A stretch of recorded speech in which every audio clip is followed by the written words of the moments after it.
X cube minus x স্কোয়ারকে x minus 2 দ্বারা ভাগ করলে ভাগশেষ থাকবে কি থাকবে ভাগশেষ সেটা বের করতে বলছে। এটা 31তম বিসিএসে আসছে।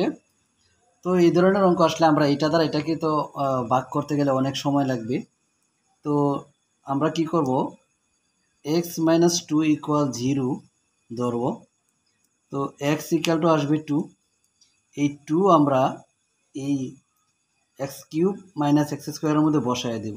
তাহলে 2 কিউব মাইনাস 2 স্কোয়ার, 2 কিউব মানে 8 আর 2 স্কোয়ার মানে 4, তার মানে দাঁড়াচ্ছে এখানে 4। তাহলে আনসার হয়েছে খ। একদম সহজ। একইভাবে আমরা পরের ম্যাথটা দেখি। X to the power 4 minus 3x minus 2কে এক্স প্লাস 1 দ্বারা ভাগ করলে ভাগশেষ কী হবে? প্রাথমিক বিদ্যালয়ের সহকারী শিক্ষক 23-এ আসছে।